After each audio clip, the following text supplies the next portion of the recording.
அனைவருக்கும் கணித வணக்கம். இப்போ பார்க்க போகிறது 7ஆம் வகுப்புக்குரிய கணக்கு 3ஆம் பருவம் பயிற்சி 1-4. அதில் 2ல் 5வது கணக்கு பார்க்க போகிறோம். மதிப்பு காண்க 0.83 வகுத்தல் 10 அப்படின்னு சொல்லி கொடுத்துருக்காங்க. ஃபஸ்ட்டு இந்த தசம எண்ணை முழு எண்ணாக மாற்றிக்கிறேன். 10ல் 1 100ல் 1. அப்போ 100ஆல் வகுத்தால் இது முழு நம்பராக மாறிடும். 83/100 இன்ட்டு 1/10 ஈக்குவல் டு 83 அப்படியே போட்டுக்கிறேன்.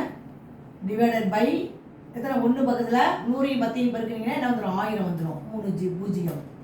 இப்போ 3 ஸ்தானம் 3 பூஜ்ஜியம் இருக்குது. இங்கே 2 ஸ்தானம் தான் இருக்குது. அப்போ நம்ம என்ன ஒன்றுக்கு புள்ளி வச்சுக்கிறோம். இப்போ 8 8 3 இங்கே எழுதிட்டு வரும். 8 3 ஒரு 2 0க்கு 2 போட்டோம். அப்போ இன்னும் ஒரு 0வை இங்கே சேர்த்துக்கிறோம். அப்போ ஆன்சர் வந்து 0.083. அதாவது 3 பூஜ்ஜியம் இருக்குன்னா புள்ளிக்கு அந்தாண்ட 3 நம்பர் வரணும். இங்கே ஏற்கனவே 2 நம்பர் இருக்குது. அதில் வரிசைப்படுத்தி இப்படி 8 வரும்பொழுது ஒரு பூஜ்ஜியத்தை இங்கே சேர்த்துக்கிறோம். அப்போ ஆன்சர் என்ன கிடைச்சிருக்கு? 0.083. புரிஞ்சுங்களா?